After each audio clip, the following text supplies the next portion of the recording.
So friends, day 7 అయితే start అయిపోయింది. ఈరోజు మన వర్కౌట్ వచ్చేసి చెస్ట్. సో జిమ్కి అయితే కొంచెం లేట్గా వచ్చిన.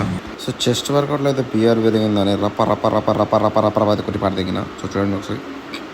సో ఈరోజు నా పార్ట్నర్ రేడు 20-40 కిలోలు ఎత్తాలి. అందుకే పరిశాన్ అయి కొంచెం నన్ను నేను మోటివేట్ చేసుకొని 20 కిలోలు వేసుకొని చెస్ట్ అయితే కొట్టిన. రోజు దుమ్ము లేచిపోయింది. నేనైతే చాలా హ్యాపీగా ఉన్నా. వీడిని చూసిరా మీరు? వీనమ్మ వీడు నాకు డబల్ ఉన్నాడు. చిన్న పొడుగులేడు, 7 ఫీట్లు ఉన్నాడు వీడు. ఏం మనిషి ఏమో. సో మేమైతే నీలోఫర్ కేఫ్లో కూర్చొని హాయిగా ఒక కాఫీ మస్కాబన్ అయితే తిన్నాం. మస్తుండే. సో మనోడు నా కోసం అన్నట్టు ఒక ర్యాండమ్గా మంచి వీడియో అయితే తీసిండు. నేనైతే నా షార్ట్స్కి పిచ్చ ఉపయోగపడుతుంది వాడుకున్నా. సో ఇంకోటి ఏంటంటే దీంట్లో నీలోఫర్లో అసలు మామూలుగా లేవు. అంబియన్స్ అయితే సూపర్గా ఉన్నాయి. మీకు చాలా తక్కువ ప్రైజెస్లో పెద్ద హోటల్స్లో పెద్ద కేఫ్లలో వచ్చే అనుభూతి వస్తుందని అనుకుంటున్నా. ఒకసారి మీరు కూడా ట్రై చేయండి.